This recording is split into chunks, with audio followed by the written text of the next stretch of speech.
We would like to invite you to join us on the Sabbath Day Live via the internet. Log on to our website, which is www.theisraelofgod.com. Click on the link Sabbath Day Live on our homepage. You will need Windows Media Player to view our program. We stream live twice every Sabbath at 10 a.m. and 1:30 p.m. Central Time. If you enjoy our program, we would appreciate your donations to help defer the cost of continuing this work. Send donations to the Israel of God, 2515 East 75th Street, Chicago, Illinois, 60649. Also, if you're in the Chicago area, please feel free to join us at our study class located at 2515 East 75th Street here in Chicago.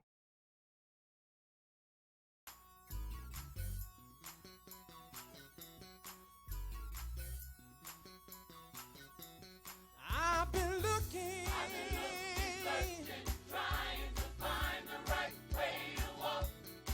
Stay beside me, guide me, and try me. I wanna walk in your light. I've been looking, searching, trying to find the right way to walk.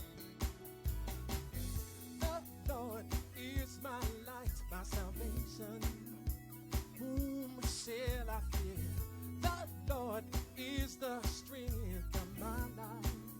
And whom shall I be afraid? When the wicked, even my enemy, my faith and trust I put all in thee. Believe you got the world in your hand. You bless me, Lord, I know I can stand. Show me the way, Lord. I will be faithful, for I am desolate and afflicted. Lord, show me the way. Afternoon to all of you, sons and daughters, be ye spiritual or physical of Abraham.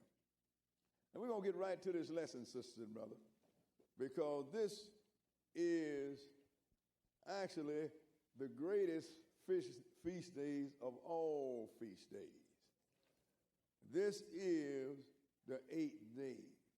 The Lord this is what people have not laid it to heart. I had not either until the sister raised the question. If Feast of Tabernacle is 7 days, then what is the 8th day? Because the Feast of Tabernacle is just 7 days.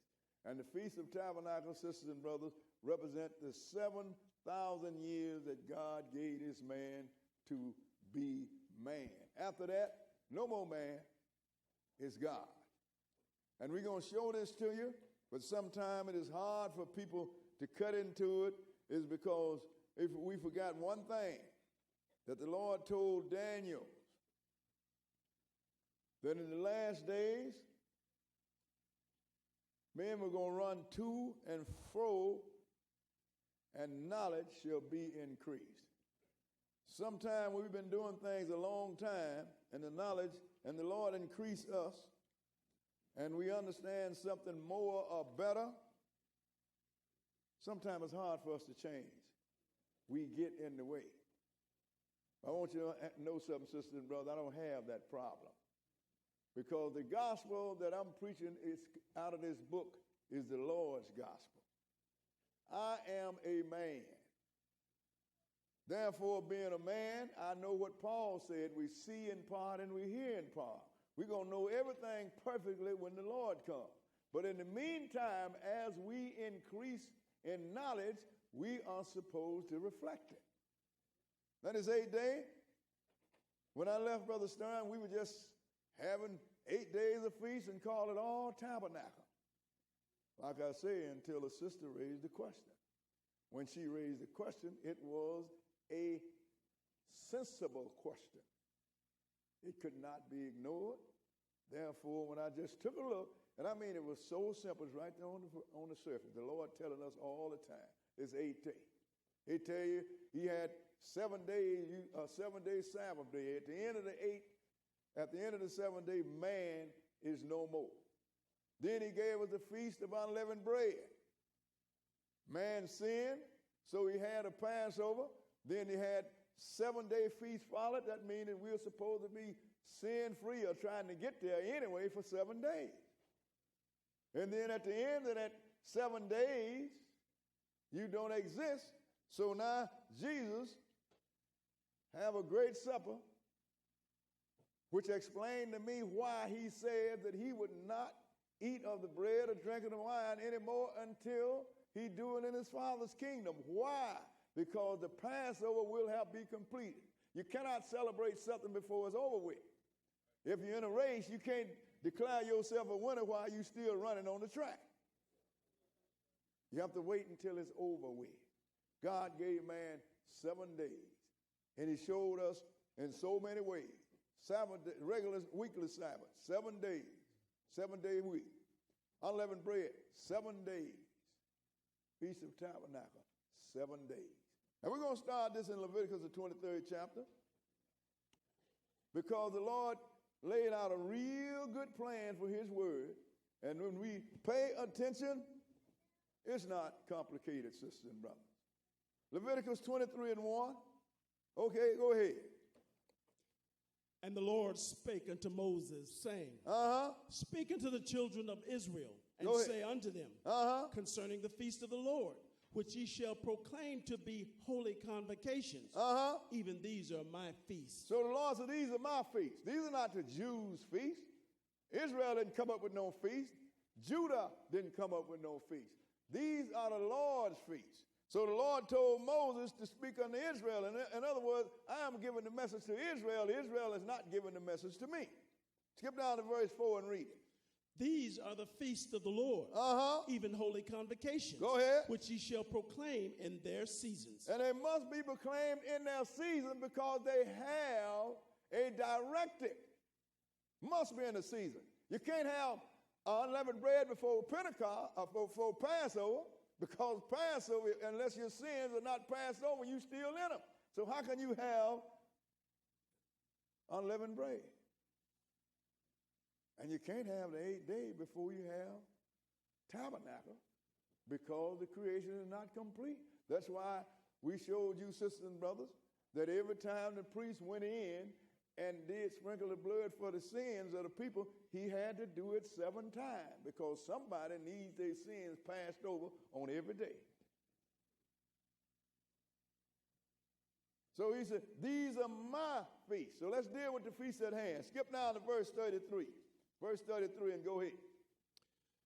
And the Lord spake unto Moses, saying, Speak unto the children of Israel, saying, The 15th day of this 7th month shall be the feast of tabernacles. Now he calls it, didn't it? 15th day of this month shall be a feast of tabernacle. Go ahead and read. For 7 days unto the Lord. For 7 days unto the Lord.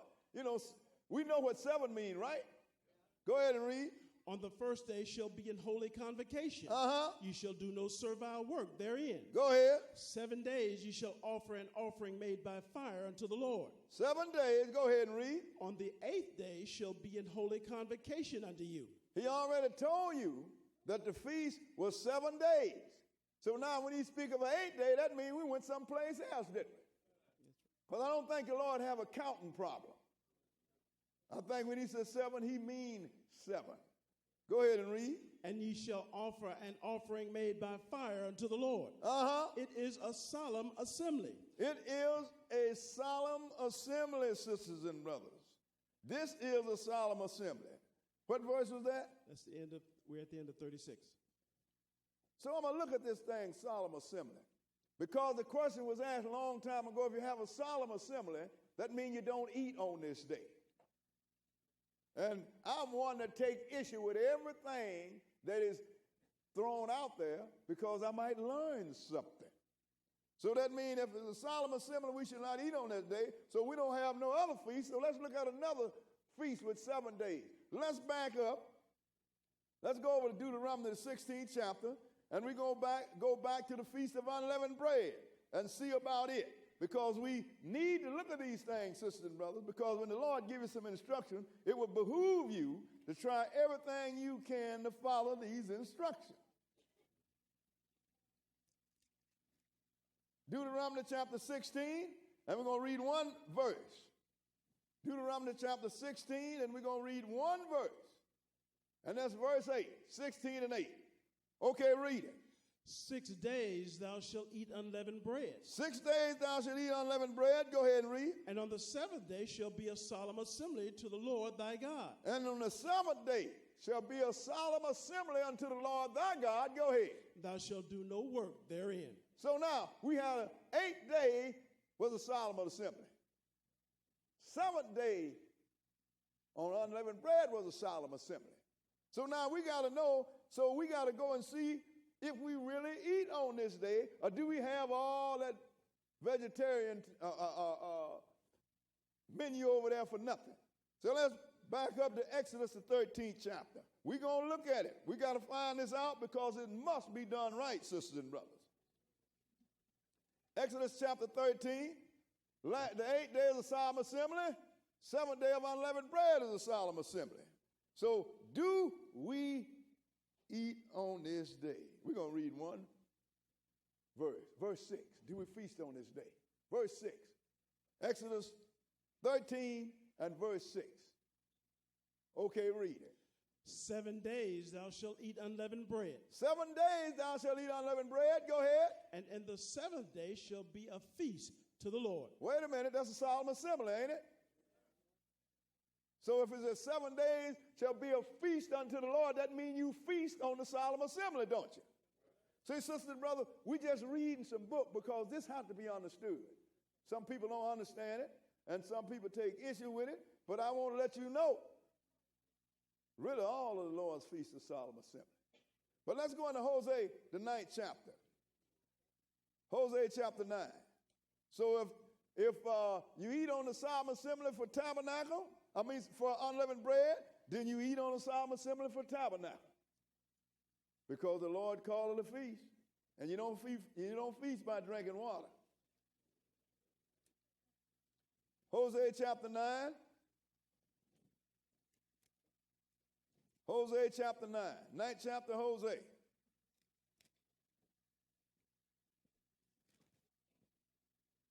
Going to start reading at verse 1. Hosea 9 and 1. Hosea chapter 9 and verse 1. Okay, read it.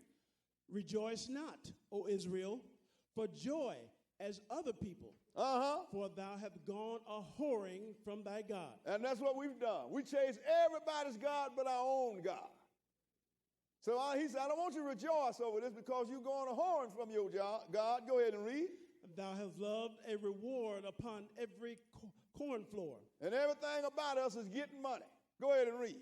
The floor and the winepress shall not feed them, and the new wine shall fail in her. He said, but I'm going to tell you something. I'm going to take your diet and your food away from you, and I'm going to take your wine away from you. Skip down to verse 5, and what about your feast? Go ahead and read. What will ye do in the solemn day? He said, look, what are you going to do in the solemn day? I'm going to take your wine, and I'm going to take your food away from you. What will you do in the solemn day? Go ahead and read. And in the day of the feast of the Lord. And in the day of the feast of the Lord. What you going to do in the solemn day? He said, because I'm going to take your food. But I'm going here to let you know one thing, that the feast and the solemn assembly is the same thing, sisters and brothers. But the Lord gave you 7 days. We have to understand this because the Lord wants us to understand it. He gave you 7 days for the Feast of Tabernacles. Now let's go into Genesis, the 2nd chapter, because if you want to know this thing, let's go to the beginning and pick it up. Let's look at man's time that God gave him. Genesis chapter 2. Genesis chapter 2. Because the Lord has laid this thing out, sisters and brothers. So we're going to start with this creation of man and have a look at it. Because sometimes we try and put things in a little box. You cannot do that. When you look at the Word of God, you have to look at the whole thing. Because God called the end from the beginning. That means you just can't look at the beginning and forget about it. You can't look at the end and the beginning. You have to look at the whole house, sisters and brothers. So you can get a complete understanding of what's going on. Genesis 2, and let's start at verse 7. This is the Lord dug man out of the ground. Go ahead and read. And the Lord God formed man of the dust of the ground, and breathed into his nostrils the breath of life, and man became a living soul. And man became a living soul. He didn't put a soul in him, you are a soul. But go ahead and read.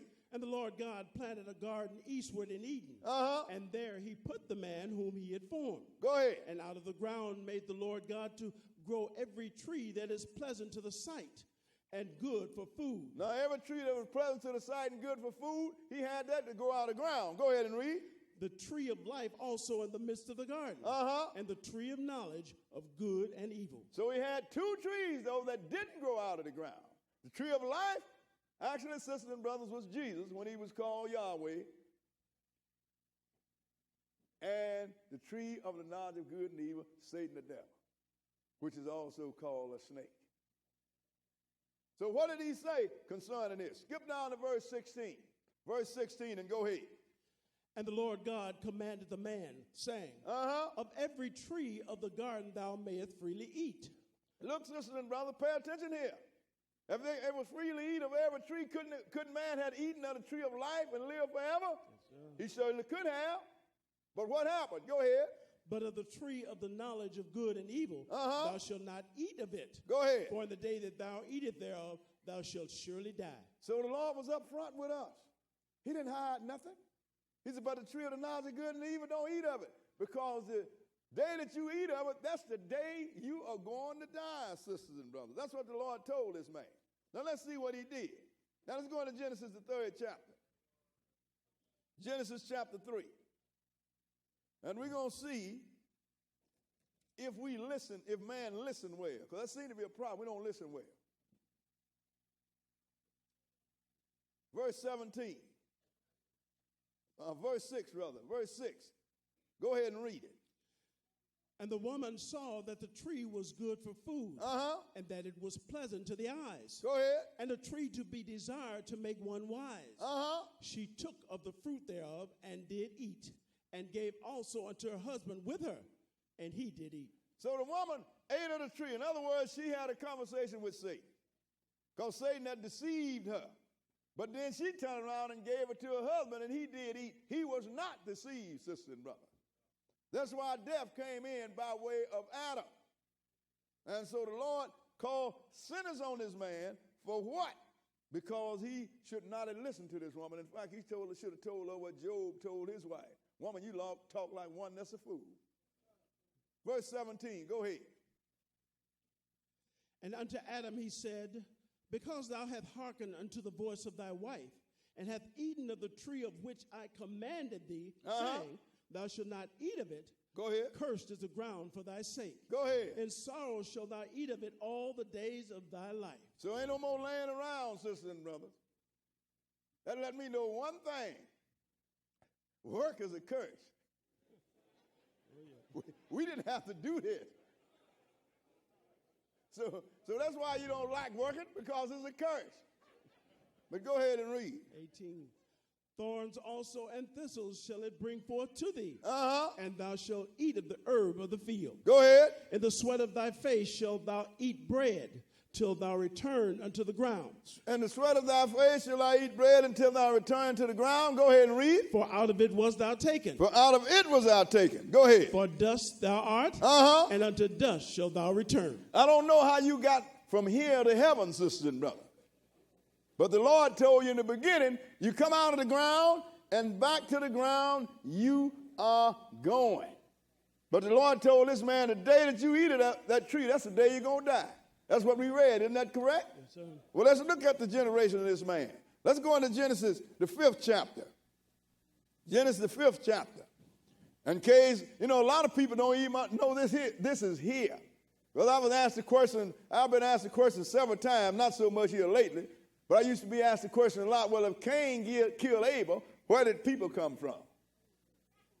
I'd go and read this 5th chapter, because most people don't know nothing about anybody in the Bible but Adam and Eve and Cain and Abel. I'm going to show you how people don't think. Now, the one that said where we come from, they thought a little bit. But the one that read Cain and Abel and don't know nothing about anything else, they don't think at all, because they don't ask no question. Just assume, well, we was here. But the question is, Adam had 2 sons, had no record of no daughter. And one son killed the other. If that was it, we wouldn't exist, would we? Yes, 5 and 1, go ahead. This is the book of the generations of Adam. In the day that God created man. Go ahead. In the likeness of God made he him. Go ahead. Male and female created he them. So this man that was dug out of the ground was the same one in the first chapter of Genesis. Go ahead and read. And blessed them and called their name Adam in the day when they were created. Go ahead. And Adam lived 130 years and begat a son in his own likeness and after his image. And called his name Seth. That's a long day. That's a long way from a day, isn't it? The man didn't even know the difference. Why was the difference in male and female? So all of a sudden, 130 years later, he have a son. He had 2 sons before that. But go ahead and read.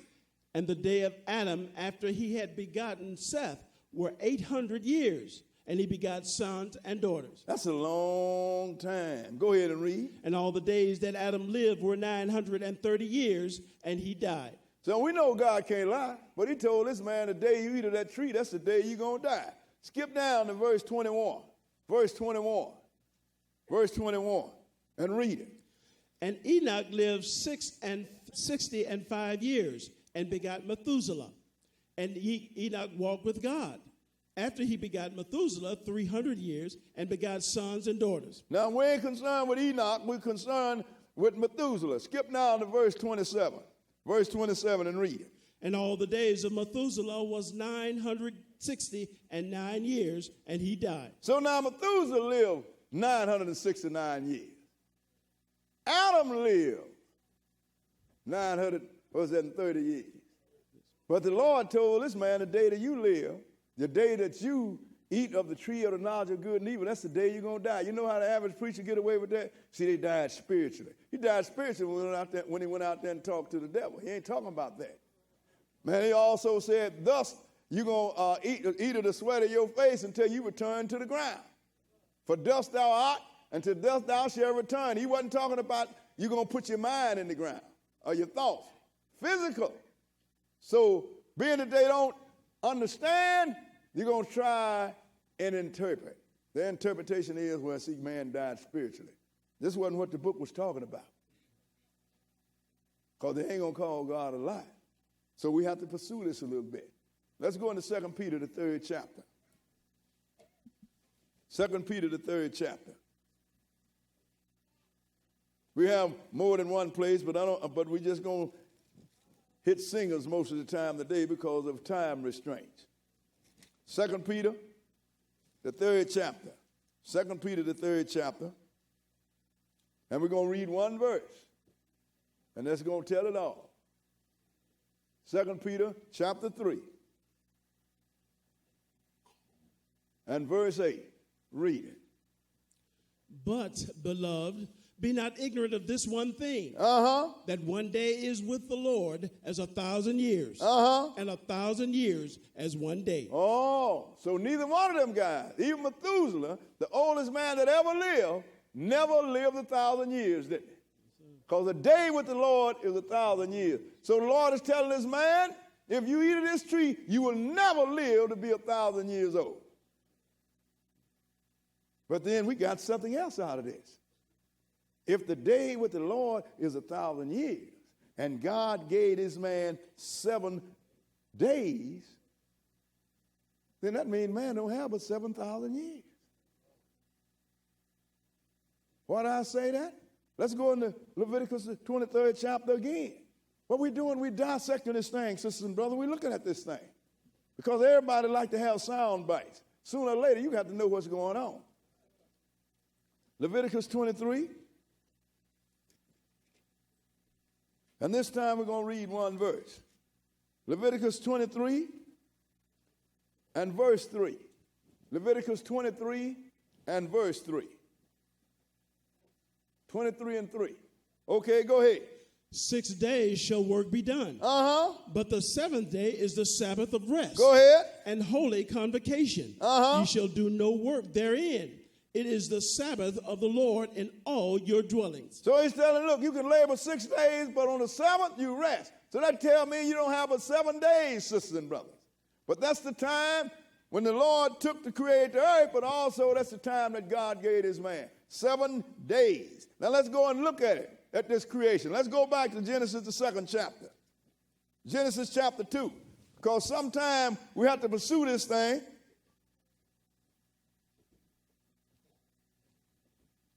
Because we cannot interpret.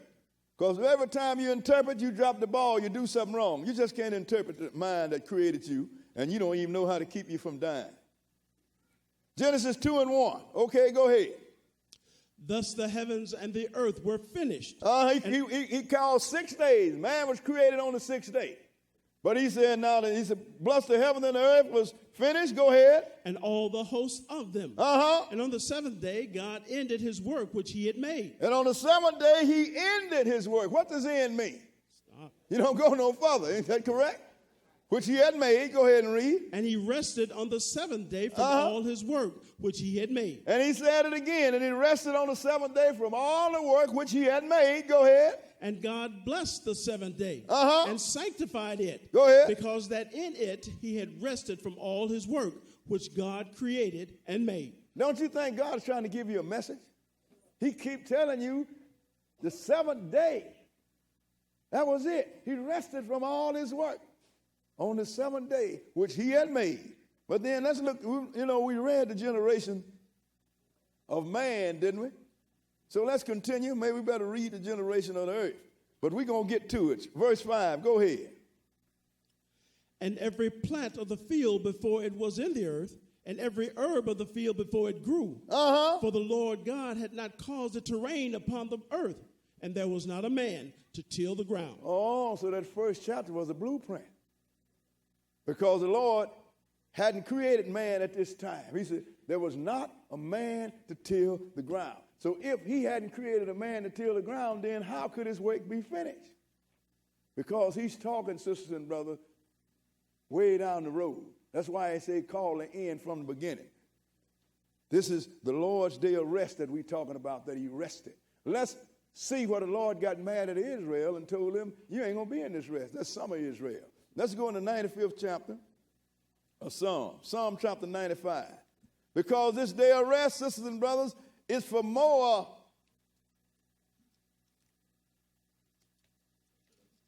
than just God to rest. Yes, God completed a product on the 6th day because his thing is to create God. When he created Enoch, Enoch didn't die. People say, well, what is Enoch? Well, he ain't no angel. If he ain't no angel, then the only thing, and he ain't man. So what's left? God. He just didn't go to heaven. In fact, the Father don't want to go to stay in heaven. Jesus went and he don't want to stay there. Only one that want to go to heaven is Satan the devil. But Lord said he have a day of rest because this day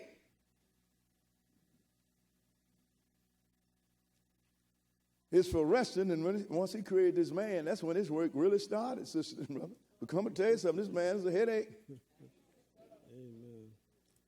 That's why when Jesus came, he said, my Father work and I work. 95th and 1. 95 and 1. Okay, go ahead. Oh, come, let us sing unto the Lord. Let us make a joyful noise to the rock of our salvation. He said, let us sing unto the Lord. Skip down to verse 7 and go ahead. For he is our God, and we are the people of his pasture. Go ahead. And the sheep of his hand. Today, if you will hear his voice, harden not your heart, as in the provocation. He said, now the day that you hear the voice of the Lord, don't harden your heart. Don't let us head up like a lettuce. Don't be like the one in the wilderness when they provoke God. That's the time of provocation. Go ahead and read.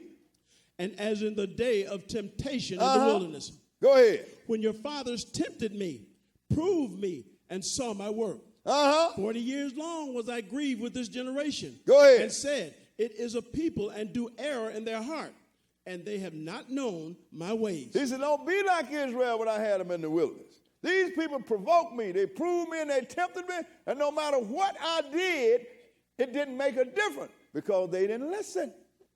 He said, they always err because they have not known my ways. If you don't know the ways of God and you don't know his word, I don't care how holy you think you are, you're always going to err. And if you err continually, The same thing is going to fall on you that fell on them. Read the next verse. Unto whom I swear in my wrath. Unto whom I swear in my wrath. That they should not enter into my rest. They shall not enter into my rest. So now, that means that the day, yes, he's my rest. If he rested on the seventh day, that means that day is not here yet.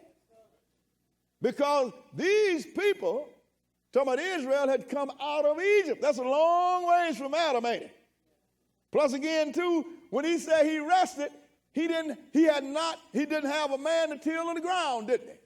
That means that was a long way. But then he turned around and said, some of the people in Israel are not going into my rest.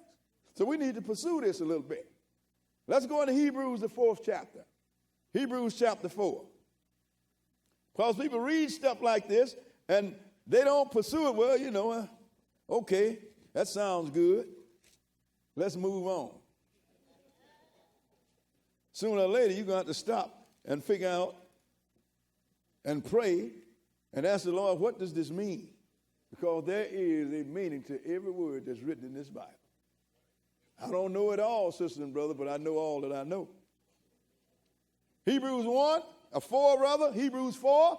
Let's start at verse 1. Hebrews 4 and 1. Hebrews, the 4th chapter, and we're going to start reading at verse 1. Okay, read it. Let us therefore fear, lest a promise being left us of entering into his rest, any of you should seem to come short of it. He's not let us fear. Because the promise of entering into his rest, lest we should become short of it. So we talk about the rest in Paul's day here. Go ahead and read. For unto us was the gospel preached, as well as unto them. Go ahead. But the word preached did not profit them, not being mixed with faith in them that heard it. So it didn't do you no good. Like if you don't hear it, you don't believe in this word, now it's not going to do you no good, sisters and brothers. People don't understand that. You get a lot of people faithfully come to class, faithfully read all the time. Then they go out and lie, steal, commit adultery, bear false witness on people, and still come back and pray to the Lord. That means that you are wasting your time. Because your behavior tells me that you don't believe. For some way, you're trying to prove something to man. Man ain't nothing because he's going to die. So look what he said. Go ahead and read. Verse 3. For we which have believed do enter into rest. Go ahead. As he said, as I have sworn in my wrath, that they shall enter into my rest, although the works were finished from the foundation of the world. When was the work finished from the foundation of the world? When he spoke it, wasn't it? It was finished from the foundation of the world. How do we know that? Read the next verse. Go ahead. For he spake in a certain place of the seventh day on this wise. And God did rest the seventh day from all his works. For he spake in a certain place on the seventh day on this wise. For God did rest on the seventh day. Don't go beyond. Go ahead and read. And in this place again, if they shall enter into my rest. Go ahead. Seeing therefore it remaineth that some must enter therein, and they too whom it was first preached entered not in because of unbelief. Go ahead. Again, he limited a certain day, saying in David, today, after so long a time, as it is said, today, if ye will hear my voice, harden not your hearts. So he's saying, seeing that the people that it was first preached to didn't hear, so they still have a day to come. Don't do like it was in the days of David, where the people didn't hear and didn't enter into God's rest. They didn't listen. But this rest is something. How can it be in every generation? What verse was that? That was the end of 7. Go ahead. For if Jesus had given them rest, then would he not afterward You mean Joshua, right? I'm sorry, Jesus. You mean Jesus? You mean it was Jesus in the wilderness with Moses then?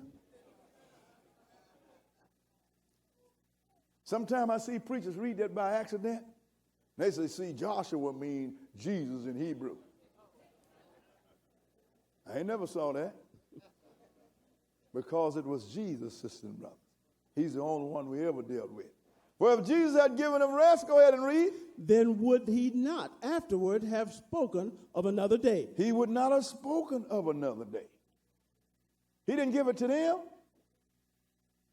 So Paul told me, we want to get into this day. Skip down to verse 11. Verse 11 and go ahead. Let us labor, therefore, to enter into that rest, lest any man fall after the same example of unbelief. So let us labor to enter into that rest, sisters and brothers. Let us run into that rest. Because it said in the 9th verse, there remaineth therefore a rest to the people of God. So now, if the people in the wilderness could have entered and didn't, and Paul in their generation could have entered and have not, and we can enter into that same rest, then look like this same rest is at the end of the line, don't it? What day is this day of rest? The 7th day. That's the end of the line. Once you get to the 7th day, once you go beyond that, you are something else. And this 7th day ain't over, sisters and brothers, until the end of the 7,000 year. We're going to go into Revelations, the 20th chapter. Now, what happened, sisters and brothers, Jesus didn't come on the 7th day. That's always used to bother me, because I knew that when the 7th day was over, I knew that early on in the Word, that once the 7th day was over with, there ain't supposed to be no more flesh and blood people. I didn't know what to call the next day, but I know that was the end of the line for man. But then I said, well, how can the Lord come on the 7th day and then have the first resurrection on the 7th day and then rule earth for 1,000 years and then have a white throne judgment? That would put it outside the 7th day.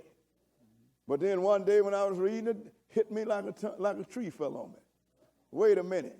The Lord came on the 7th month, on the 10th day of the month, on the 6th day. So that means that he had about 7 months, 6.5 months left after the 1,000 years was over with. Then at that time, we're talking about prophetic months. I ain't figured out how many years. We got a lot of mathematicians in here that brought me a bunch of figures.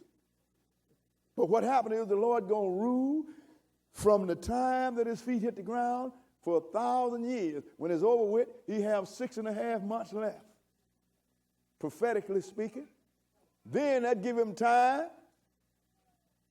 to lose Satan, give Satan time to go up on the breadth of the earth and get Russia and her allies and come and attack the camp of the saints that's going to be in Jerusalem. The Lord Father going to rain fire down and kill them, and then the white throne judgment, and all that will end in 7 days because we have room now. Took me years to figure that out. I said, if the 7th day started when Jesus' feet hit the ground, then white throne judgment have to be outside the 7th day. I didn't understand it, but I couldn't accept it. It's just like you seeing an elephant flying across. Elephants don't fly. So that means there's something there you don't understand. But you don't interpret. What you do is you pray for understanding. And the Lord called me to understand that Jesus came on the 7th month, the 10th day of the 7th month, and the 6th day. So when the 1,000 year of rule was over with, he had 6.5 months left, prophetically speaking. So let's go and read this in 20th chapter of Revelation. Because when the Lord got ready to come, when his feet hit the ground, he did something too with Satan. Verse 1, go ahead. And I saw an angel come down from heaven, having the key of the bottomless pit and a great chain in his hand. One angel. People always talk about Satan giving all his power. How you going to stand with God and one angel grabbed him? So, he wouldn't have a snowball chance with God. Go ahead and read. And he laid hold on the dragon, that old serpent, which is the devil, and Satan, and bound him 1,000 years. He bound him 1,000 years. Put him out of action, but just keep reading. Go ahead. And cast him into the bottomless pit, and shut him up. Go ahead. And set a seal upon it, that he should deceive the nations no more, till the 1,000 years should be fulfilled. Go ahead. And after that, he must be loosed a little season. Because the Lord wasn't through. He won't be through with Satan at that time, because the people that live 1,000 years, they won't have Satan running around trying to influence them. God is a fair God. That's why man was tempted. Jesus had to be tempted. And all the people that come up in the first resurrection and all the people doing that 1,000 years, they're not going to have Satan running around tempting them, sisters and brothers. So what's going to happen is he's going to lose Satan, and he's going to see who have benefited or profited from this uncut teaching been going on for 1,000 years. But then let's look at the people in the first resurrection. Go ahead and read what verse 4. And I saw thrones, and they sat upon them, and judgment was given unto them. See, this is the thing here. I want to be in this one, see. See, they ain't going to stand in judgment. They're going to be the judge. There's a difference in you standing in judgment and judgment being given unto you. If it's given unto you, you the judge. If you make this first resurrection, a lot of people don't understand. They don't even have to stand in judgment day. You can do this thing right now. Go ahead and read. And I saw the souls of them that were beheaded for the witness of Jesus and for the word of God. Go ahead. And which had not worshipped the beast, Go ahead. neither his image, neither had received his mark upon his forehead or in their hands. And they lived and reigned with Christ 1,000 years. Why 1,000 years, sisters and brothers? Because that's the day. They lived and they reigned with him. Go ahead and read. But the rest of the dead lived not again until the 1,000 years were finished. This is the first resurrection. This is the first resurrection. People have been in church all their life and don't know that there's more than one resurrection. This is the first resurrection. This is the one if you make, you don't have to worry about nothing else. Read the next verse. Go ahead and read. Blessed and holy is he that hath part in the first resurrection. On such the second death hath no power. But they shall be priests of God and of Christ, and shall reign with him 1,000 years. See, Jesus is not going to be the only one that's ruling on this earth, sisters and brothers. Everybody in the first resurrection is going to be running something, male or female. God won't let no woman run his word now, but once you come up in that first resurrection, hey, all of a sudden now woman don't mean womanhood or manhood. I don't know what it is because you God. Only reason you have male and female because God said be fruitful and multiply and replenish the earth. But spirit beings don't have babies. So you're not under that guideline no more. So you, mister, and you, miss, will run this earth for 1,000 years with Jesus, providing you do it right now.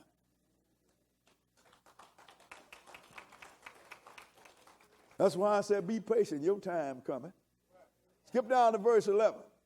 Verse 11, and go ahead. And I saw a great white throne. Now that's after the 1,000 years was over with. He saw a great white throne. Go ahead and read. And him that sat on it, from whose face the earth and the heavens fled away. Go ahead. And there was found no place for them. Go ahead. And I saw the dead, small and great, stand before God. And the books were opened. And another book was opened, which is the book of life. And now this is what you don't want to stand in, sisters and brothers. He saw the dead, small and great, stand before God. And the books was open. What books? This Bible, sisters and brothers. Because the Bible comes from the Greek word biblos, meaning a binding of books. This same book that you got in your lap, that's what you're going to be judged out of. God is a fair judge. He ain't going to give you a test out of a literature that you don't have no access to. And the books was open. And all the dead was judged out of it. Go ahead and read. And the dead were judged out of those things which were written in the books, according to their works. Go ahead. According to what? Their works. You've been told by your minister you don't have to do no works. Christ did it all. Everybody that come out of other church have been told this same thing, no matter what your denomination is. See, you ain't got to do no work. See, Christ did it all. Didn't it say it's going to judge you according to your work? According to your works. Which makes sense to me. When you get work at the end of the week, you go and you judge according to your work. You got a paycheck, don't you? But if you don't go to work, do you get a paycheck? Why do you think it's different with God? Go ahead and read. What verse? 13. And the sea gave up the dead which were in it. Go ahead. And death and hell delivered up the dead which were in them. Death and hell. Hell means grave, sisters and brothers. Sheol, not somewhere where Satan is barbecuing somebody. So death and the grave gave up the dead which was in it. Go ahead and read. And they were judged, every man, according to their works. And death and hell were cast into the lake of fire. Go ahead. This is the second death. And whosoever was not found written in the book of life was cast into the lake of fire. So now look, sisters and brothers, if death and hell was cast in the lake of fire, that means there ain't no more death. But we're going to pursue it a little bit because this is at the end of the seventh day. This is the end of the seventh day. Death and hell. This is on the day of rest. What day did the Lord say his day of rest was? The seventh day. Isn't that correct? Yes, sir. But Jesus is the one that ran this thing all the way up. He is the God that dealt with man. And after that, now, you're going to have to meet the Father, and you ain't going to be man no more.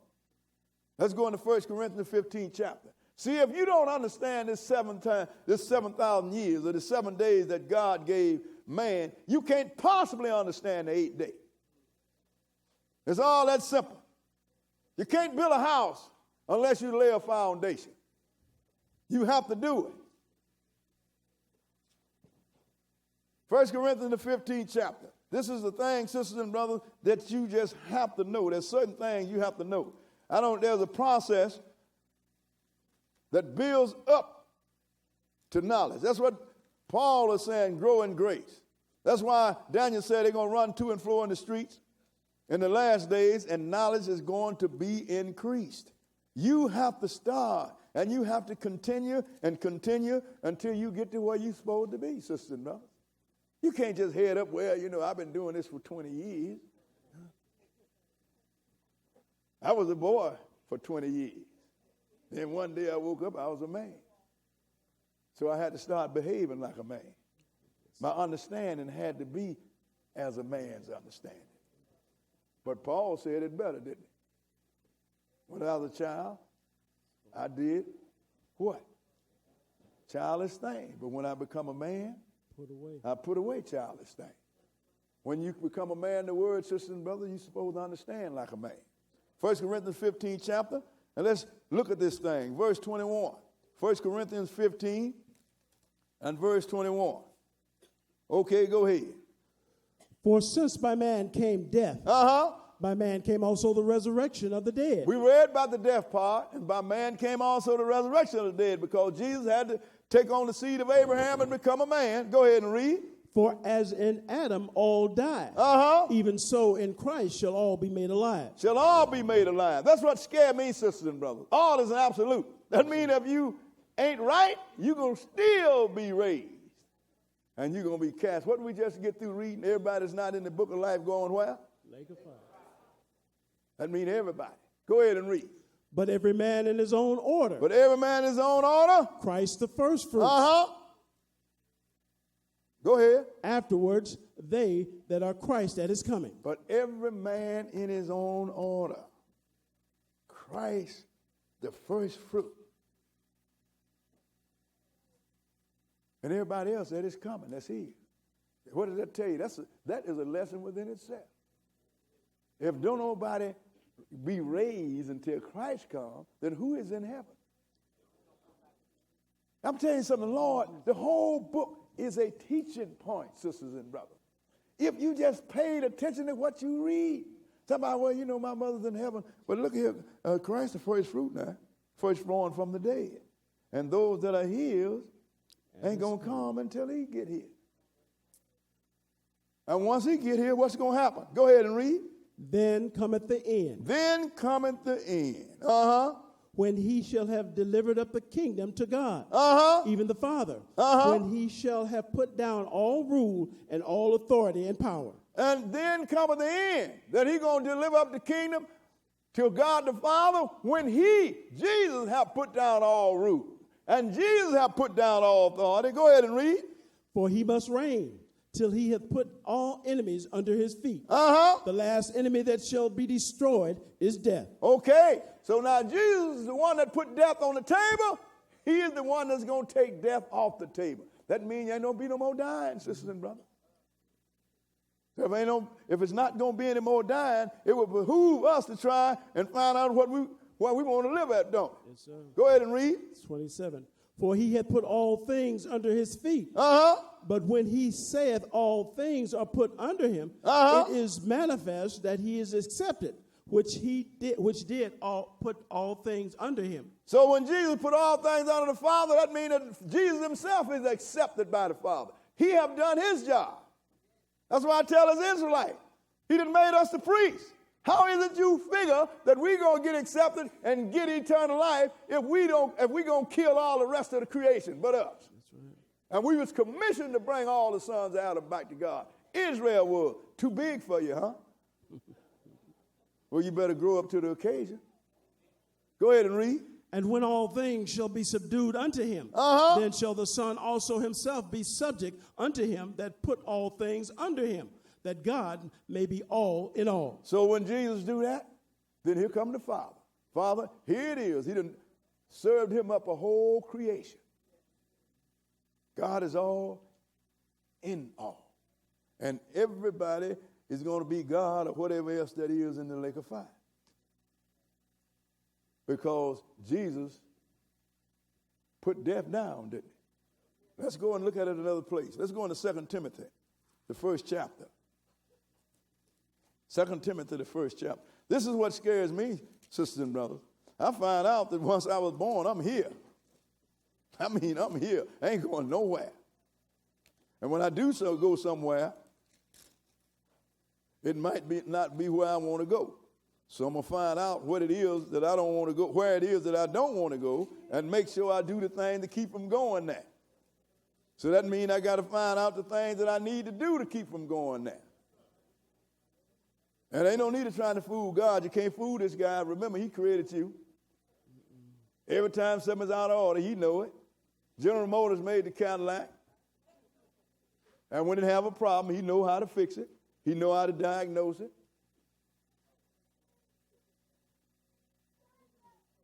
Same thing with God. And he knows us better than General Motors. Because General Motors made the Cadillac, but they had to get material that already was in existence out of the earth, didn't they? Well, God is the one that put it in the earth. In fact, he made the earth. So if you're going to live forever, it would behoove you to find out where you're going to live, because Jesus have done away with death. Verse 7, 1 Timothy 1, and we're going to start at verse 7. 2 Timothy, the first chapter and verse 7. Read it. For God hath not given us the spirit of fear, but of power and of love and of a sound mind. That's what the Lord give you.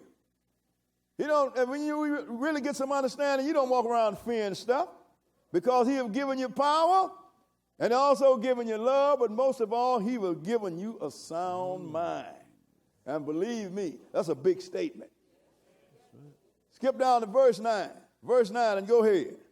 Who hath saved us and called us with an holy calling. Go ahead. Not according to our works, but according to his own purpose and grace, which was given us in Christ Jesus before the world began. See, the Lord had a purpose when he created this man.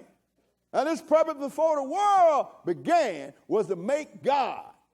He wanted to make beings. They wanted to make beings just like himself. That's his purpose. Go ahead and read. But is now made manifest by the appearing of our Savior, Jesus Christ, who hath abolished death and hath brought life and immortality to light through the gospel. Read that again. Go ahead. But is now made manifest by the appearing of our Savior, Jesus Christ, who hath abolished death. Who have done what with death? Abolished. Abolished death. Go ahead and read. And hath brought life and immortality to light through the gospel. And he, through his gospel, his word, has shown you that you are going to be immortal. No matter where you are, you're going to be immortal. If you don't do this right, I say it all the time, the worst thing that ever happened to you is to have been born. You're going to be immortal. Well, I don't like it. Well, that's your problem. I don't believe it. That is your problem. But this was decided. And through the gospel of Jesus, he showed you. Not only through the word, then he became you, and died like you. And he rose up from the dead like you will do, and became God like you hope you'll be. Yes, sir. If you got sense. But in the meantime, he have abolished death.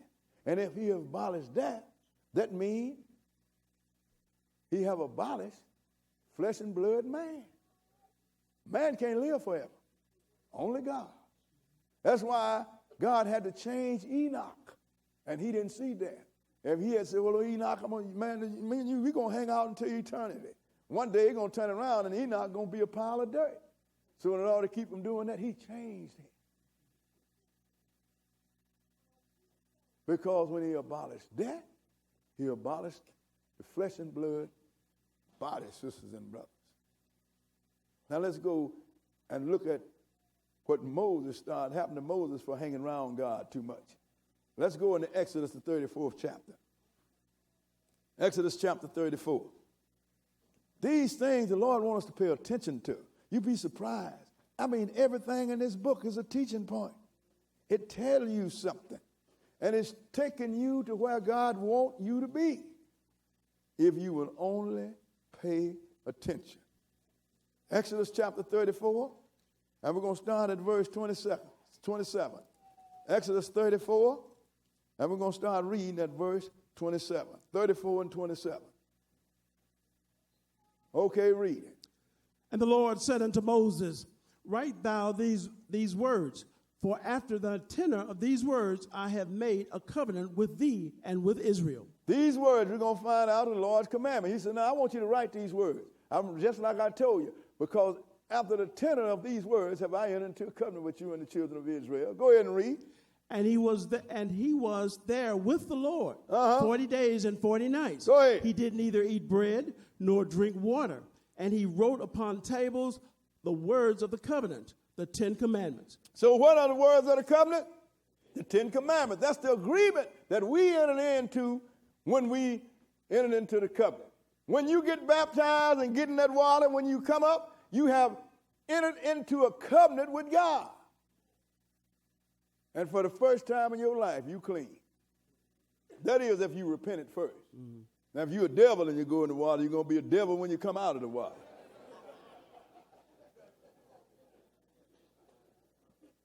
He says, I want you to write these words, the 10 commandments, the words of the covenant. Go ahead and read. And it came to pass, when Moses came down from Mount Sinai with the 2 tables of testimony in Moses' hand, when he came down from the mount, that Moses was not, that the skin of his face shone while he talked with God. Moses wanted to see God, sister and brother. He made the request. God said, okay, you can see me, but you can't look on my face and live. But there's a place in my backside that you can see. So I'm going to pass by you, and I'm going to put my hand over you, and I'm going to remove it when I go by. See, God knows his creation. He knew Moses would have been peeping and looked right at his face and died on the spot. So he put him in a rock, and he put his hand over it and moved it. But the book said that the Lord descended on the mount with Moses. Moses saw his backside, and then he was right there, but he was still in the cloud, wouldn't let him see his face. He was just like this, face to face with Moses, and with God, rather. And Moses started to take on the characteristics of a spirit being. His face started to shine just from hanging around with God. What had happened to Enoch? Enoch hung out with him 300 years. What happened to him? He had to put a change in it because the change set in. Why I know that? Because I see what happened to Moses for hanging out with God. What verse are we? We're at 30. Go ahead. And when Aaron and all the children of Israel saw Moses, behold, the skin of his face shone, and they were afraid to come nigh him. When they saw Moses coming out there with his face looking like a flashlight, who is that? Go ahead and read right on through it. Go ahead and read. And Moses called unto them. And Aaron and all the rulers of the congregation returned unto him. Go ahead. And Moses talked with him. He called unto him and he talked with him. But what did he have to do to talk with him? Go ahead and read. And afterward all the children of Israel came nigh. And he gave them in commandments all that the Lord had spoken with him in Mount Sinai. Until Moses had done speaking with them, he put a veil on his face. Now he had to put a veil over his face. They couldn't stand to look on the appearance of a spirit being. He hadn't gotten there all together. But whatever stage he was in, they couldn't stand to look on it. They were scared of him. They knew it was Moses, but hey, this ain't the Moses that went into the mountain. We don't know. We know you Moses, but you might be something else too. Go ahead and read. 34. And when Moses went in before the Lord to speak with him, he took the veil off until he came out. And he came out and spake unto the children of Israel that which he was commanded. Now, so when he went in to deal with the Lord, he took the veil off his face. But when he come back out, he had to put the veil back on his face. Finish that. And the children of Israel saw the face of Moses, that the skin of Moses' face shone. And Moses put the veil upon his face again until he went in to speak with him. From that day forward, Moses had to wear that veil, sister and brother, because he had started to take on the characteristics of God, a spirit being. And spirit beings are beings of light. That's why when Jesus showed up in his power with Paul, he blinded him, sisters and brothers. That's when Jesus went into the mount to show the coming of his kingdom, he took some people up in the mount and said he transfigured, and he started to shine like the light, and his raiment shined. Daniel's telling you in the 12th chapter, those that are be wise going to shine like the firmaments of heaven, because the spirit beings are beings of light. He started to take on the characteristics of a spirit being, and they couldn't deal with it. Paul talked about it. Let's go into 2 Corinthians, the 3rd chapter. 2 Corinthians, the 3rd chapter. See, but we don't know about this stuff because all we did when we went to church is get a good dose of feel good. Somebody left the knowledge by the door. And if you're going to deliver your own self with fear and trembling, you got to have some knowledge, sister and brother. People get mad because they're being taught. We're going to teach you. I'm going to teach you. The reason I'm going to teach is because God told me if I don't warn you, he's going to get me. I don't want to be God.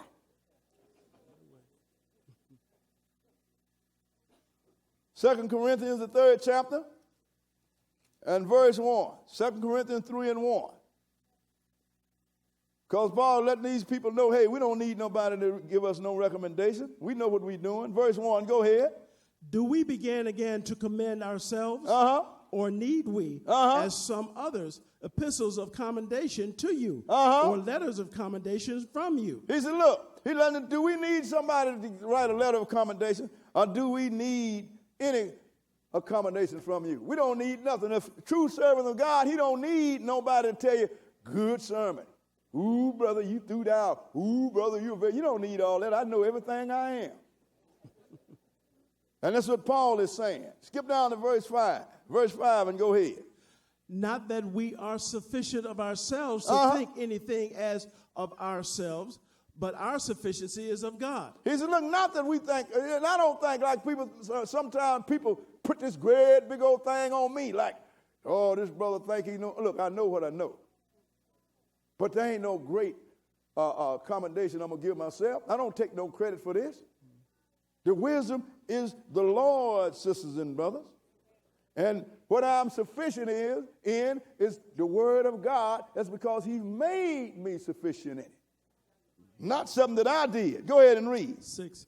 Who also hath made us able ministers of the New Testament. He made us able ministers of the new covenant. That's what testament means. Go ahead and read. Not of the letter, but of the Spirit. Go ahead. For the letter killeth, but the Spirit giveth life. But if the ministration of death, written and engraven in stone, was glorious, go ahead. So that the children of Israel could not steadfastly behold the face of Moses for the glory of his countenance, which glory was to be done away. He said, look, but if the ministration of death, written and engraved in stone, what you mean?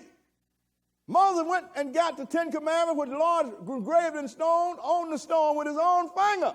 But still, man was still under the death sentence. Because Adam and Eve had put you under the death sentence. So no matter how Moses taught, no matter how many times that the 10 Commandments was given to you, you were still under the administration of death. Everybody died from Moses to now. Somebody's dying right now. Yes, sir.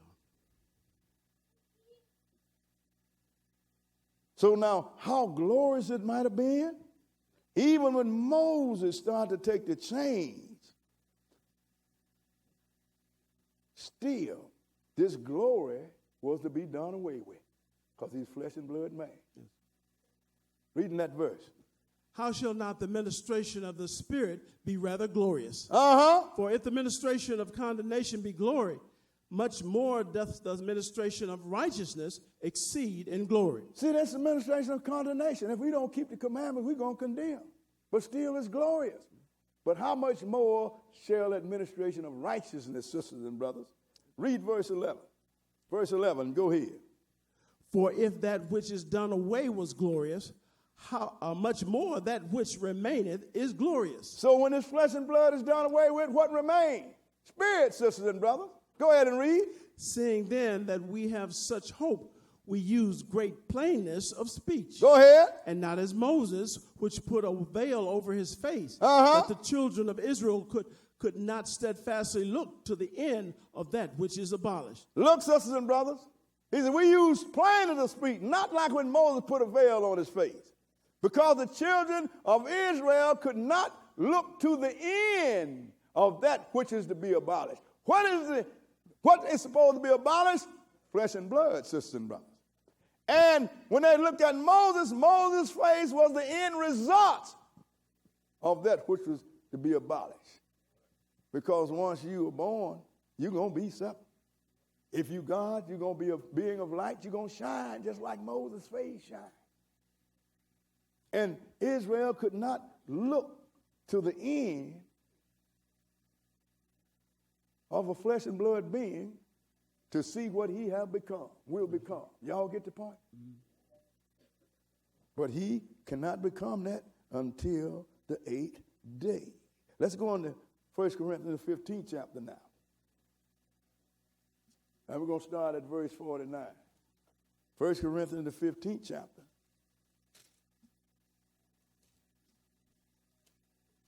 And we're going to start at verse 49. Because this is really something that don't nobody pay no attention to. 15 and 49. Okay. 15 and 49. 15 and 49. Okay, go ahead. And as we have borne the image of the earthy, we shall also bear the image of the heavenly. As we have borne the image of the earthly, we shall also bear the image of the heavenly. Moses had started to take on the image of the heavenly. They couldn't stand to look on him. As we are born the image of the earthly, we shall bear the image of the heavenly. Go ahead and read. Now this I say, brethren, that flesh and blood cannot inherit the kingdom of God. Look, flesh and blood can't inherit the kingdom of God. That's the Father's kingdom, sisters and brothers. Why? Because remember, before the Father's kingdom come, Jesus have abolished death.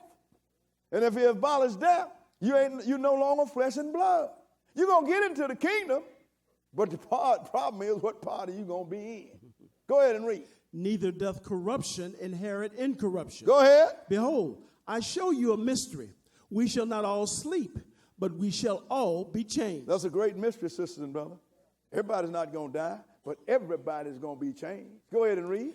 In a moment, in the twinkling of an eye. Go ahead. At the last trump. For the trumpet shall sound, and the dead shall be raised. Now that's going to be the first crop that come up in the first, but this is going to be all, include all of it, because when we get down, we're going to see what's going to happen with death.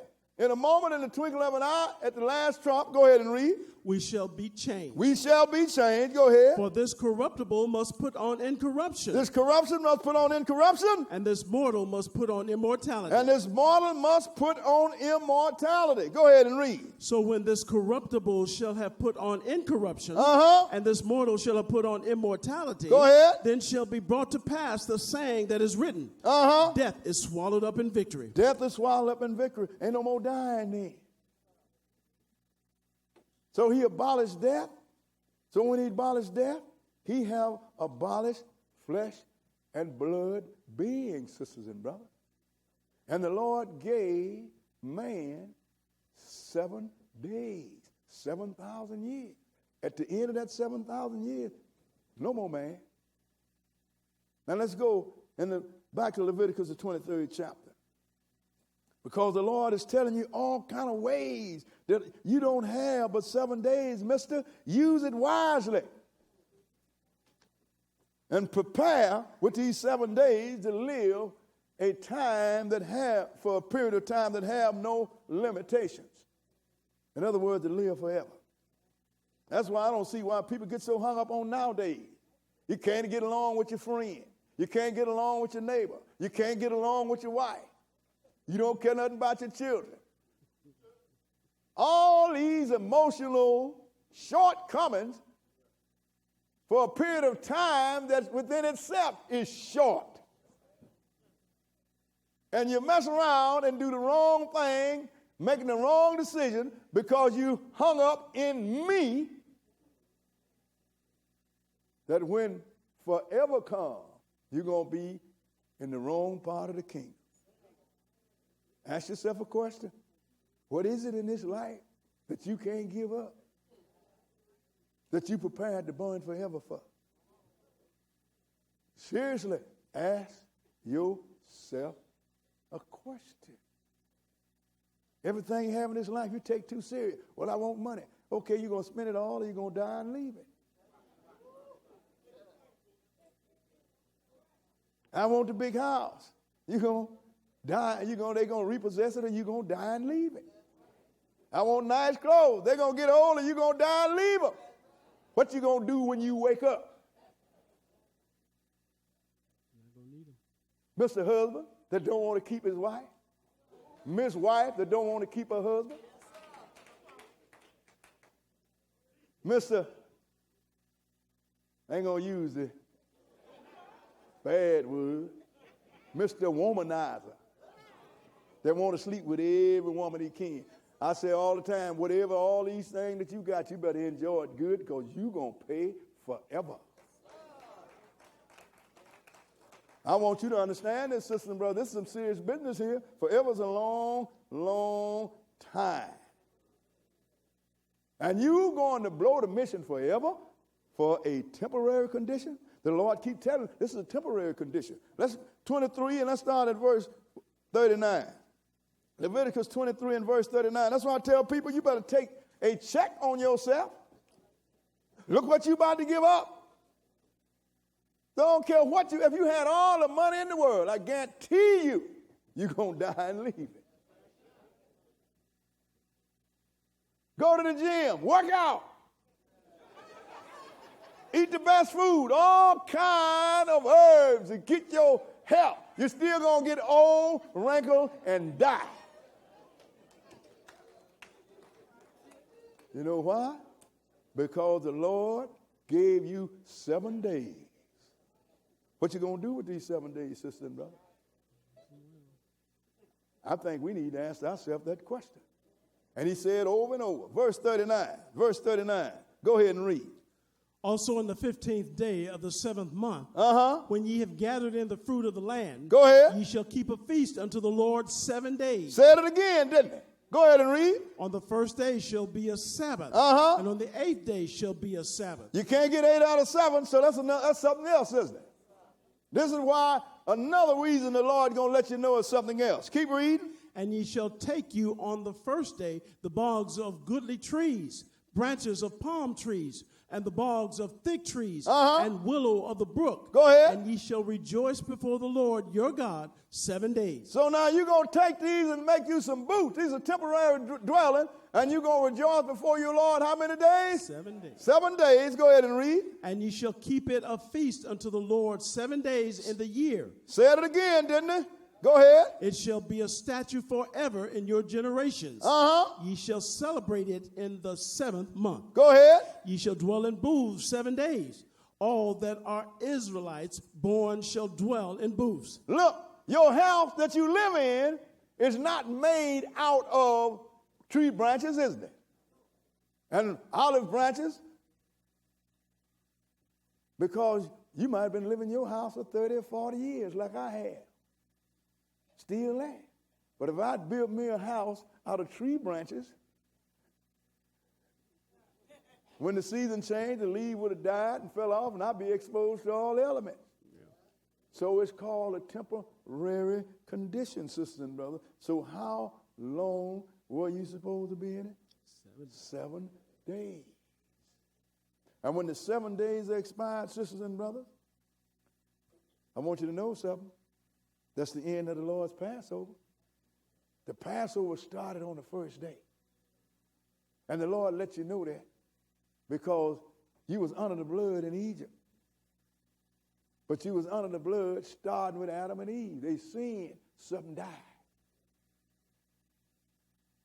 Every day that God gave man, the priest had to sprinkle the blood. How many times did the priest sprinkle the blood before the tabernacle? 7 times. The Lord is letting you know, I'm giving you 7 days to fix this. Because on the 8th day, Passover's over with.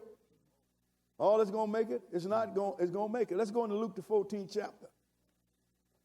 Because we finna shift now. Because we finna go to the Father's kingdom now. 7 days over with. Remember, Jesus done abolished death. Ain't no more dying. Ain't no more sickness, no more nothing. Them mortals don't get sick. They don't die.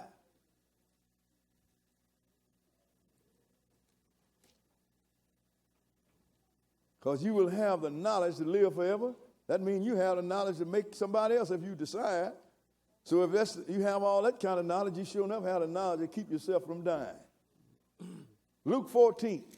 This is when Jesus was invited to the house of a Pharisee. A very interesting conversation come up during that time. Luke chapter 14. We'll start at verse 1, 14 and 1. Go ahead. And it came to pass, as he went into the house of one of the chief Pharisees to eat bread on the Sabbath day, that they watched him. So now he went there to eat bread. They was always watching him, so they watched him then. But skip down to verse 12. He had something to say. Go ahead. Then said he also to them that bade him, when thou makest a dinner or a supper, go ahead. Call not thy friends, nor thy brethren, neither thy kinsmen, nor thy rich neighbors, lest they also bid thee again, and a recompense be made thee. So when you throw a supper, don't call all your rich friends and all everybody you know, because they're going to throw one and invite you, so you'll be repaid for that. But this is what you call. Go ahead and read. But when thou makest a feast, call the poor, the maimed, the lame, the blind, and thou shalt be blessed, for they cannot recompense thee. For thou shalt be recompensed at the resurrection of the just. Oh, so he took that someplace else, didn't he? All of a sudden, he done got away from man's realm into God's realm. And a man sitting there saw that. Read the next verse. And when one of them that sat at meat with him heard these things, he said unto them, Blessed is he that shall eat bread in the kingdom of God. So he saw what Jesus took that thing. He took it to the Father's kingdom. Why do I know he took it to the Father's kingdom? Because he said, blessed is he that eat bread in the kingdom of God. And they ain't talking about Jesus' kingdom, because you're going to have people that's going to be accursed in Jesus' kingdom at 100 years old, sinners. You're going to have people that's going to follow Satan at the end of Jesus' kingdom, like the sands of the sea, and going to surround the camp of the saints and try to attack them. And God's going to have to send fire down from heaven and be killed. You got people in Jesus' kingdom that's going to stand in judgment, and the book's going to be open on them. And the book of life going to be open. And all that don't be left in the book of life, they're going to be thrown in the lake of fire. So that means that this eliminates Jesus' kingdom, don't it? Yes, sir. Sometime when you don't know what is, you have to throw out all them that what ain't. When you get rid of all of what ain't, what is left is what it is. So the man said, blessed he. And he took note that eat bread in the kingdom of God. Go ahead and read. Then said he unto him, a certain man made a great supper. Go ahead. And bade many. Because Jesus piggybacked on it. A certain man made a great supper and bade many. Go ahead and read. And sent his servant at supper time to say to them that were bidden, Come, for all things are now ready. He made it to all his friends and those supposed to be his servants, come. All things are ready. Go ahead and read. And they all with one consent began to make excuse. The first said unto him, I have bought a piece of ground. Go ahead. And I must need go and see it. I pray thee have me excused. And they went on. We're not going to read it all. And all of them went on with excuses and excuses. So the Lord's servant went and told him about it. Skip down to verse 21 and go ahead. So that servant came and showed his Lord these things. Then the master of the house, being angry, said to his servant, go out quickly into the streets and lanes of the city, and bring in hither the poor, and the maimed, and the halt, and the blind. So all that wouldn't come, supposed to be the one that's righteous, he said, I want you to go out and get everybody. I want you to get the poor. I want you to get the blind. I want you to get the lame. And this don't necessarily mean they're physically lame and blind. Go out there and teach them and instruct them. And his servants did, but it wasn't enough. Go ahead and read. And the servant said, Lord, it is done as thou hast commanded. Go ahead. And yet there is room. And the Lord said unto the servant, go out into the highways and hedges, and compel them to come in, that my house may be filled. He said, so I want you to go on out then. I want a full house. We're talking 2 resurrections here, sister and brother. We're talking the first and the last. He's not going to stock all his house in one resurrection. So he's going to send his servant out and compel him. The one that's going to really be compelling is Jesus himself. That my house will be full. But he made a statement concerning these people that was even worse than the statement he said to the people in the wilderness. What did he say there? For I say unto you, that none of those men which were bidden shall taste of my supper. He said, but none of those men that was bidden shall taste of my supper. What supper is this, sisters and brothers? Let's go and look. Let's go into Matthew's 8th chapter. Matthew's 8th chapter.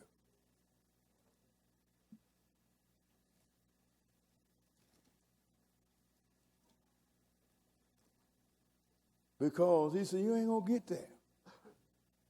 We're going to see who is going to get into this thing. And when I read this, this scares me. I mean, this really scares me when I read this. And when I first read it, I said, wait a minute. I still want to change my identity.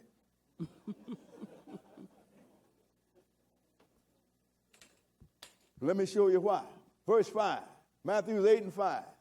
8 and 5. Okay, read it. And when Jesus was entered into Capernaum, there came unto him a centurion, beseeching him, and saying, Lord, my servant lies at home sick of the palsy, grievously tormented. Go ahead. And Jesus said unto him, I will come and heal him. The centurion answered and said, Lord, I am not worthy that thou should cometh under my roof. But speak the word only, and my servant shall be healed. He said, look, girl, look, master, I ain't worthy for you to come in my house. You understand? I know I ain't right. So just speak the word. That's faith. Go ahead and read. For I am a man under authority, having soldiers under me. Go ahead. And I say to this man, go, and he goeth. And to another, come, and he cometh. And to my servant, do this, and he doeth it. Go ahead. When Jesus heard it, he marveled and said to them that followed, Verily I say unto you, I have not found so great faith, no, not in Israel. Ain't that something? This centurion, probably Roman, Gentile. He asked Jesus, my servant is real sick. Jesus said, okay, I'm going to come heal him. No, don't come to my house because I'm dirty. I do a lot of things that I shouldn't do. But I know if you just say the word only, he will be healed. That is faith. And Jesus said, I ain't never seen this kind of faith, not in Israel. That's what he said. And look at what he said. Go ahead and read. And I say unto you, that many shall come from the east and west. They shall come from the east and west. And shall sit down with Abraham and Isaac and Jacob. And shall sit down with Abraham, Isaac, and Jacob. Go ahead and read. In the kingdom of heaven. In the kingdom of heaven, that means the kingdom from heaven. That's the Father's kingdom. Go ahead and read. But the children of the kingdom shall be cast out into outer darkness.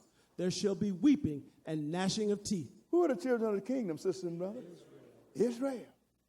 That's why I said, my brother, you better wake up. Kill all this kicking on the name of Jesus. You understand? I want to get you a whole harem of wives and you can't feed one. And you want to throw the one away and get you a new model every opportunity you get. Israel is guilty of this. I'm going to put your dirty laundry in the streets. Because the Lord is letting you know right now. They're going to come from all over. All these Gentiles and all these strangers y'all trying to put in the lake of fire. They're going to go right on into the kingdom, and they're going to sit down and help celebrate this Last Supper in the Father's kingdom, and you're going to be on the outside trying to deal with the fire and the worms. Because this is what he's talking about. Now let's go to Matthew, the 26th chapter. Because the Lord said when he took the Passover, the last Passover, he made a great big statement, and nobody's paid attention to it. Nobody has paid attention to it. That's the problem. The Lord talking, don't nobody listen. Matthew's 26, and we're going to start at verse 17. Matthew's 26 and verse 17. 26 and 17. Okay, read it. Now the first day of the feast of unleavened bread, the disciples came to Jesus, saying unto him, Go ahead. Where wilt thou that we prepare for thee to eat the Passover? So they wanted him to tell them where you want us to prepare the Passover. And he told them, and now while they was eating, let's see what happens. Because Passover was a feast too, sisters and brothers. Skip down to verse 26. Verse 26 and go ahead. And as they were eating, Jesus took bread and blessed it and brake it and gave it to the disciples and said, Take, eat, this is my body. Go ahead. And he took the cup and gave thanks and gave it to them, saying, Drink ye all of it, for this is my blood of the New Testament, which is shed for many for the remission of sins. So that means he's a drink, because this represents the blood that I'm shed for the remission of sin. In how many generations? In how many days? Every day. Go ahead and read. But I say unto you, I will not drink henceforth of this fruit of the vine. Go ahead. Until that day when I drink it new with you in my Father's kingdom. Why did he wait to do it again in the Father's kingdom? Because that is when everybody will be saved that's going to be saved. That's when everybody that's going to have a place in the kingdom, whatever it be, is going to be in the kingdom.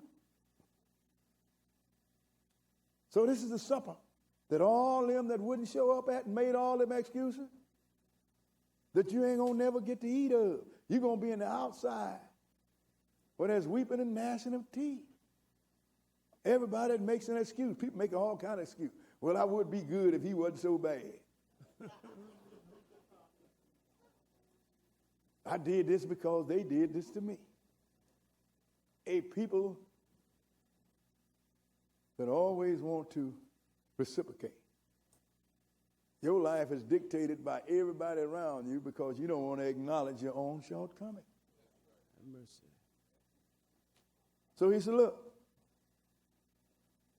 they're going to come from all over and sit down. You ain't going to sit with me and eat this supper. Which one is this? This is the Father's kingdom. Let's look at this kingdom. Let's go into Revelation 21st chapter. Revelation chapter 21. Because, sisters and brothers, nobody pays no attention to the word of God. That's why all of us are hung up in me. And we got so many me people that deal with the word of God until it's scary. Not understanding that there is an emotion and there is a duty. The duty is what's going to get you salvation. Emotion gets you cut off. That's why I don't like to get emotional. Duty is what's going to get you salvation. You find out what the Lord wants and you do it. That's why he said you got to bear your cross. Revelation 21 and 1. 21 and 1. Okay, go ahead. And I saw a new heaven and a new earth. For the first heaven and the first earth were passed away. Go ahead. And there was no more sea. Because that's stuff had to have for men. Go ahead and read.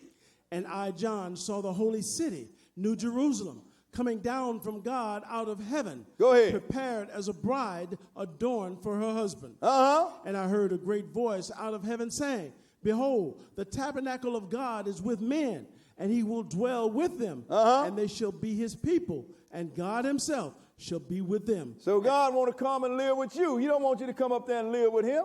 He coming down with you. He said with men, but you ain't men at this time, sisters and brothers. Because the Bible called God a man of war, and he ain't never been no man. Go ahead and read. And be their God. And God shall wipe away all tears from their eyes. Go ahead. And there shall be no more death, neither sorrow, nor crying, neither shall there be any more pain. Go ahead. For the former things are passed away. And he that sat upon the throne said, Behold, I make all things new. And he said unto me, Write, for these words are true and faithful. Why is there no more death, sisters and brothers? Because remember, Jesus abolished it. The last enemy that he got rid of was death. So when the Father came, there was no more death. Then that means that there was no more flesh and blood. The only thing that was left, sisters and brothers, is God. But all that terminated on this 7th day, and this 21st chapter is what's taking place on the 8th day. The Father's kingdom. That's why we don't have meat. The Lord showed me, wait a minute, ain't nothing going to die, so you can't have meat. You ain't going to have no birth, so you don't need milk. This is the 8th day. And the Lord showed you that nothing dies in heaven. How did he show you that? When Israel got the lusting, when they got in the wilderness, they was hungry, he rained from heaven angel food down, and they ate it. And then they got the lusting for meat. He didn't rain no meat down from heaven. He had to go somewhere else on the earth and bring some meat in, because there was nothing in heaven that died. That's when he brought the quails in and fed the one that lusted for meat, because nothing died in his kingdom. So that kingdom, when he bring it down, ain't no more death. Y'all understand what I'm saying? Yes, sir. Yes, sir. But that is not done on the 7th day, because Paul told you during them 7 days there was administration of death. So when that happened, now I understand why this 8th day is the great day. Let's go on to St. John, the 7th chapter. All I ask you to do, sisters and brothers, sit down and take a good look at this thing. Take a good look at it. The Lord done laid it out on the table. You take a good look at it.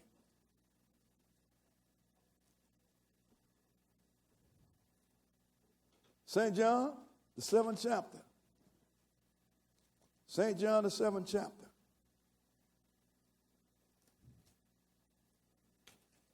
And we're going to start at verse 1. St. John 7 and 1.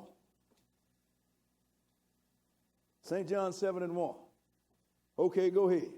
After these things, Jesus walked in Galilee, for he would not walk in Jewry, because the Jews sought to kill him. So he wouldn't walk in Jerusalem because they were trying to kill him every day. And he had to stay alive until the day when he was prepared for him to die. Go ahead. Now the Jews' feast of the tabernacle was at hand. So the Jews, but we know it's the Lord's feast of tabernacle, don't we? Yes, sir. Was at hand. Skip down to verse 14. Verse 14, and go ahead.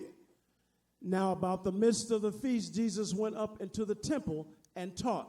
In the middle of about the middle of the feast, he went up, showed up. They saw him in the temple teaching. Skip down to the verse 37. Let's see what he said. Verse 37. Go ahead and read. In the last day, that great day of the feast. In the last day, that great day of the feast. Go ahead. Jesus stood and cried, saying, if any man thirst, let him come unto me and drink. Look, sisters and brothers, why is that last day that great day of the feast? Remember, the first day was a Sabbath day, and the 8th day was a Sabbath day. Why did it say the last day of the feast, one of the great days of the feast? But it said that great day of the feast. Why that's great? Because that feast represents the Father's kingdom. You are not sitting down and eating the Passover that's just begun. You eating the Passover that has been completed. And now, instead of dealing with salvation, you are dealing with celebration. Y'all understand? Yes, sir. Job finished. Complete. That's why I waited for the Father's kingdom. I'd always wondered, so you mean Jesus is going to be on this earth for 1,000 years and he is not going to keep the Passover? He said he wasn't. But it took me years. Now I understand. There's a beginning and there's an end. There's a journey that takes 7 days to do. And at the end of the journey, you can celebrate that you have made it. That is simple, sisters and brothers, because the 8th day after the harvest, sisters and brothers, is complete. And the fruit will be weighed to be accepted before God after the harvest. Let's show you what I'm saying. Let's go into Leviticus, the 23rd chapter. And we got 2 more places after this. Leviticus chapter 22.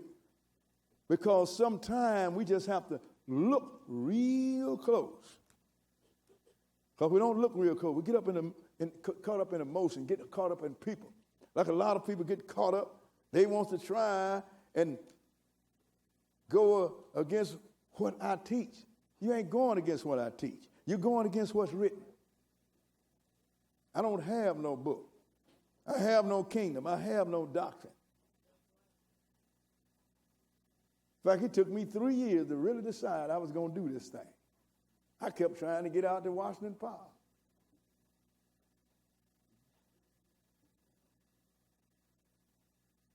Leviticus 23, and we're going to start at verse 9. 23 and 9. Okay, go ahead. And the Lord spake unto Moses, saying, Speak unto the children of Israel, and say unto them, When ye be come into the land which I give unto you, and shall reap the harvest thereof, then ye shall bring a sheaf of the first fruits of your harvest unto the priest. Now, when you shall reap the harvest, that means you got to get it out the ground first, don't you? Then you're going to bring a sheaf of the first fruit. Go to the priest. Go ahead and read. And he shall wave the sheaf before the Lord to be accepted for you. On the morrow, after the Sabbath, the priest shall wave it. And he's going to wave the sheaf before the Lord to be accepted for you on tomorrow after the priest, after the Sabbath day. If it's on after tomorrow, after the Sabbath day, then what day is it, sisters and brothers? The first. On the first day of the week. Tomorrow after the Sabbath day. Go ahead and read. And ye shall offer that day when ye wave the sheaf and he lamb without blemish of the first year for a burnt offering unto the Lord. So now when you do that, you got to wave a sacrifice of he lamb without blemish. This is Jesus before the Lord. That's why when Jesus come out that ground and when he spoke to Mary, and she turned around and said, Rabboni, which is said, Master, he said, touch me not. I have not ascended to my Father. He had to be accepted, sisters and brothers. He was the first fruit. Only one that ever died and rose from the dead and lived forever. But then there's another crop that's coming. Skip down to verse 15. Verse 15. And go ahead. And ye shall count unto you from the morrow after the Sabbath, from the day that ye brought the sheaf of the wave offering, 7 Sabbaths shall be complete. And you're going to count from that 7 Sabbath, which is 49 days. Go ahead. Even unto the morrow after the 7th Sabbath shall ye number 50 days, and ye shall offer a new meat offering unto the Lord. Ye shall bring out of your habitation 2 wave loaves of 2 tenths deal. They shall be of fine flour, and they shall be baken with leaven. They are the first fruit unto the Lord. He said, now, and you're going to count to you 49 days until the morrow after, which should be 50, and now you're going to come up with a new offering to the Lord. But these, the first one with the lamb without blemish, you eat unleavened bread with him because he didn't sin. But these you bake with leavening because these are one that was sin and had been cleaned up, sisters and brothers. And you make a new meat offering to the Lord. What verse are we? We're at 18. And ye shall offer with the bread 7 lambs without blemish of the first year. And 1 young bullock and 2 rams. They shall be for a burnt offering unto the Lord. With their meat offering and their drink offerings, even an offering made by fire of sweet savor unto the Lord. So this is offering a sweet savor now. Jesus, remember, you had one offering. And then 50 days later, you had 1 lamb that was offered with the wave shaft, but 50 days later, you had 7 lambs. What's that represent? The whole creation. From the first day to the last day, offered before the Lord. That means these people, this is a sweet savor to the Lord. Didn't we read that by man came death, and by man came the resurrection of the dead? By Adam, all die, and by Jesus, all are made alive. But everyone in his order, Jesus the first fruit, the lamb without blemish. And those that are healed, it is coming. The 7 lambs would represent the whole resurrection. That's so simple, ain't it? But remember, they had to be offered tomorrow after the Sabbath day. So what day is tomorrow after the Sabbath day? The eighth day. The Lord is consistent in all he do because he wants you to understand you got 7 days, man. 7 days. Now let's go in Ezekiel 43rd chapter, and the Lord giving a message. He's at this time in prophecy, he will be on earth. He will be sitting in the temple of God that Zerubbabel built. And let's look at what he said here. What he told them priests then while he was there, what they had to do. It was interesting, sisters and brothers. That's why I love reading this book, because I'm always reading interesting stuff. I'll be high all the time. This is my high. Because I'll be saying, boy, this is some good stuff.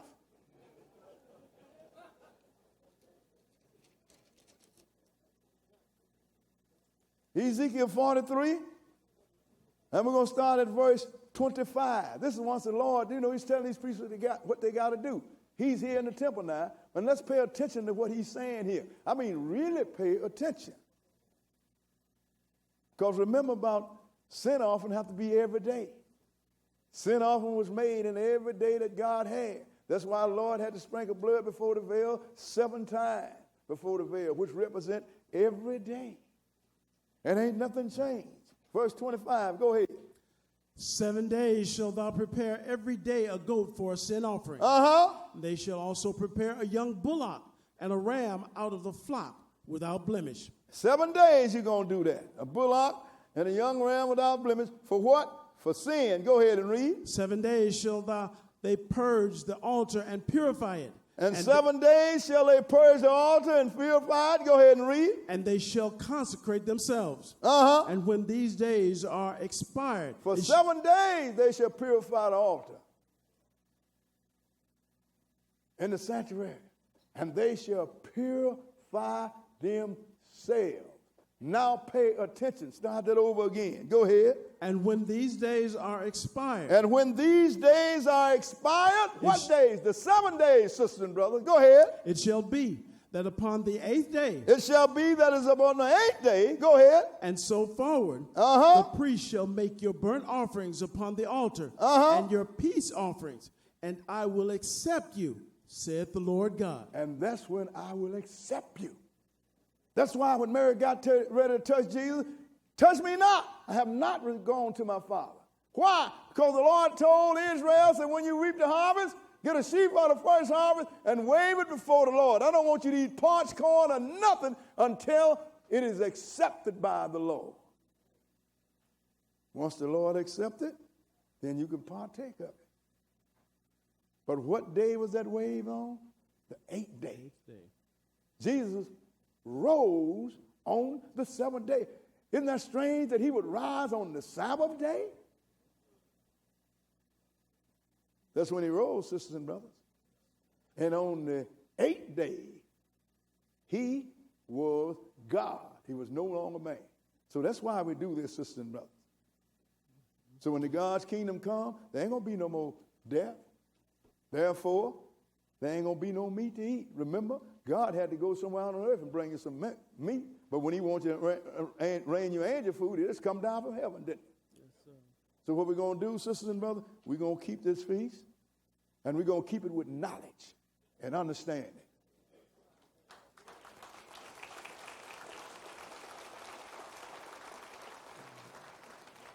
But still, we're going to drink a little wine. And I know we got some holy people in the house. And I don't want you to get all bent out of shape because you said service of God drank. These people drank. They sinners.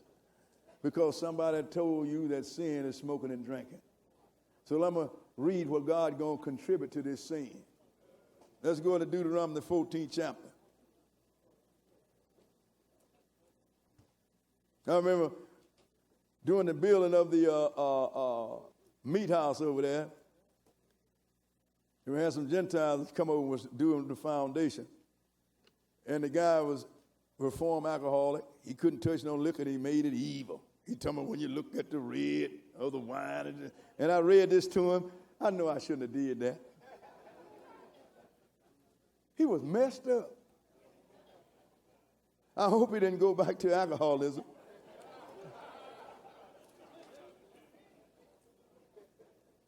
But he was really messed up. I could see it on. He didn't know what to do. His mouth was shut, open, you know. All that work that this preacher had done for 2, 4, or 5 years, I messed up in 5 seconds. Deuteronomy 14 and verse 22. This is a commandment from the Lord. 14 and 22. Go ahead and read. Thou shalt truly tithe all the increase of thy seed, that the field bringeth forth year by year. Go ahead. And thou shalt eat before the Lord thy God in the place which he shall choose to place his name there. The tithe of thy corn, of thy wine, and of thine oil, and the firstling of thy herds and of thy flocks, that thou mayest learn to fear the Lord thy God always. So I want you to truly tithe, put all the stuff that I need to make this feast go, and I want you to come and feast before your Lord in every generation. Go ahead and read. And if the way be too long for thee, if the way be too long, go ahead. So that thou art not able to carry it, or if the place be too far from thee, which the Lord thy God shall choose to set his name there. Go ahead. When the Lord thy God hath blessed thee, then shalt thou turn it into money. And sell your livestock, sell your wine, sell your corn, or whatever you got, and take the money. Go ahead and read. And bind up the money in thine hand, and shall go unto the place which the Lord thy God shall choose. Go ahead. And thou shalt bestow that money for whatsoever thy soul lusteth after. For oxen. If you want to buy you some oxen, buy you some oxen. Go ahead. Or for sheep. If you got a taste for sheep, buy you some sheep. Go ahead. Or for wine. And if you got a taste for some, like we said, grape squeezing, now I'm going to give you the street term for some pluck.